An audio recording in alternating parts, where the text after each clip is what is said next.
اعوذ باللہ من الشیطان الرجیم بسم اللہ الرحمن الرحیم۔ اللہ کا شکر ہے کہ ہم نے پہلے اسم کو مکمل کیا اور پھر ہم فعل میں چلے گئے۔ فعل میں ہم نے فعل ماضی تقریباً سارا پڑھ لیا ہے اور آج ہم پڑھنے والے ہیں فعل ماضی کے ابواب۔ اب بات کچھ یوں ہے کہ فعل ماضی کے ابواب کیسے بنے۔ جیسا کہ ہم نے اسم میں پڑھا کہ ہمارے پاس تین حالتیں ہوتی ہیں، فاعلی حالت، مفعولی حالت، اضافی حالت۔ پھر اسم بلحاظ عدد میں جب ہم گئے تو وہاں پہ ہمارے پاس ایک ایسا قاعدہ آیا جو کہ اردو گرامر میں موجود نہیں تھا، جسے ہم تثنیہ ڈول کہتے ہیں۔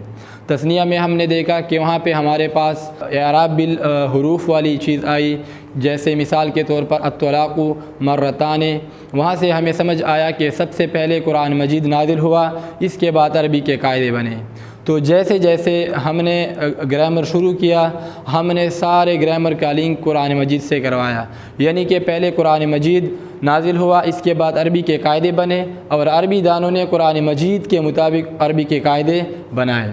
فعل ماضی کی ساری معلومات حاصل کرنے کے بعد ہم اب بھی یہ نہیں کہہ سکتے کہ ہم نے قرآن مجید سارے اصول پڑھ لیے ہیں جب تک کہ ہم فعل حال اور فعل مستقبل یعنی فعل مضارع میں نہ چلے جائیں۔ تو عربی دانوں نے ہمارے پاس فعل میں ایک وزن لیا فعلا۔ اب قرآن مجید میں ہمارے پاس فعلا کے لیے فتح یفتح بھی آیا، ضرب یضرب بھی آیا، نصر ینصر بھی آیا۔ تو ابھی ان سارے معلومات کو اکٹھا کرنے کے لیے ان کو ابواب میں تقسیم کیا گیا۔ کیوں تقسیم کیا گیا؟ ہم جب بھی کسی چیز کو گروپس میں چیپٹرز میں تقسیم کرتے ہیں تو اس کا مطلب ہمیں آسانی سے سمجھ آنا ہوتا ہے، یعنی کہ جتنے بھی زبان کے ماہرین ایکسپرٹس ہوتے ہیں وہ ابواب میں کسی چیز کو اس وجہ سے تقسیم کر رہے ہوتے ہیں کہ پڑھنے والے کو آسانی ہو۔ اب ہم یہاں پہ ہمارے پاس وزن ہے فعلا۔ فعلا ہمارے پاس فعل کا ایک وزن ہے۔ اب جب ہم قرآن مجید میں جاتے ہیں تو ہمارے پاس فتح بھی لکھا ہوتا ہے، یفتح بھی لکھا ہوتا ہے، ضرب یضرب بھی لکھا ہوتا ہے، نصر ینصر بھی لکھا ہوتا ہے۔ تو عربی دانوں نے کیا کیا؟ عربی دانوں نے اس فعلا میں عین کلمے پر پھر مزید کام کیا اور عین کلمے میں ہمارے پاس تین حرکتیں آئی، عین زبر والی، عین زیر والی اور عین پیش والی، فعلا، فعلا، فعلا۔ اس طرح ہمارے پاس تین اوزان بنے، فعلا، فعلا اور فعلا۔ اب جب ہم فعل ماضی کے ابواب پڑھتے ہیں تو وہاں پہ ہم کیا کرتے ہیں؟ وہاں پہ ہم فعل ماضی کو فعل مضارع کے ساتھ لنک کرتے ہیں، کیونکہ ہمیں پتہ ہے، ابھی ہم نے پہلے بھی ڈسکس کیا ہے کہ ہم فعل ماضی پورا پڑھنے کے بعد اب بھی قرآن مجید سمجھ نہیں سکتے جب تک کہ ہم فعل حال مستقبل یعنی فعل مضارع کو نہ پڑھ لیں۔ تو یہاں پہ ماضی کے ابواب میں ہم ماضی کے ساتھ ساتھ مضارع کا بھی لنک کریں گے، اور مضارع میں ہمارے پاس کنڈیشن ایسی آئی ہے، ہمارے پاس ایسا کیس ہے یہاں پہ ہم جب فعلا کے وزن کو لیتے ہیں تو فعلا میں ہمارے پاس فتح بھی آتا ہے، ضربہ بھی آتا ہے، نصرہ بھی آتا ہے، جن میں تینوں کے اعراب ہمارے پاس زبر ہوتے ہیں۔ لیکن جب ہم اس سے فعل مضارع بناتے ہیں، فعل ماضی سے فعل مضارع بناتے ہیں تو ہمارے پاس تین مختلف قسم کے چیپٹر ظاہر ہو جاتے ہیں۔ یہاں پہ ہم دیکھیں تو فعلا کے وزن پر جو کہ ماضی میں ہے، مضارع میں اس کے وزن پر تین ابواب بنتے ہیں۔ ایک یفعلو، یہاں پہ عین پہ زبر والا کلمہ ہے، لیکن یہاں پہ جب ہم اس سے فعل مضارع میں جاتے ہیں تو یفعلو، یفعلو، یفعلو، ہمارے پاس تین اوزان بنتے ہیں۔ ابھی جب ہم یہاں پہ دیکھتے ہیں تو فتح ہمارے پاس ہے فعل ماضی، تو فتح سے یفتح ہمارے پاس یہ زبر والی حالت آئی، یعنی کہ یفعلو والی حالت آئی۔ پھر ہمارے پاس فعلا وزن، ضربہ وزن ہے فعلا پہ، اور ضربہ سے ہمارے پاس آئی یضربو، یہ ہمارے پاس زیر والی حالت آئی، یفعلو والی حالت آئی۔ پھر اس کے بعد ہم نے نصرہ پڑھا۔ نصرہ میں ہم نے جب اس سے فعل ماضی سے فعل مضارع بنایا تو یہاں پہ ہمارے پاس ینصر آیا، اور یہ ہمارے پاس ینصر یفعلو کے وزن پہ آیا۔ ابھی یہ کیوں آیا؟ یفتح، یضرب، ینصر، جیسا کہ ہمیں پتہ ہے کہ ہر زبان کے اپنے قواعد، اپنے اصول ہوتے ہیں، ہر زبان کے ذخیرہ الفاظ ہوتے ہیں، انہیں دیکھنے کے لیے ہمیں ڈکشنری میں جانا پڑتا ہے۔ جب ہم ڈکشنری میں لغت میں جاتے ہیں تو وہاں پہ ہمارے پاس کیا ہوتا ہے؟ جیسے مثال کے طور پر میرے پاس ایک فعل ہے کفرہ۔ ابھی کفرہ کو ہم ڈکشنری میں دیکھیں گے تو وہاں پہ جب اس کے مضارع ہم دیکھیں گے تو ہم پیش میں جائیں گے، کیونکہ پیش میں اور نون میں، یعنی کہ کفرہ باب نون سے ہیں، اور باب نون میں یہ کون سی وزن پہ ہیں؟ یفعلو کے وزن پہ ہیں۔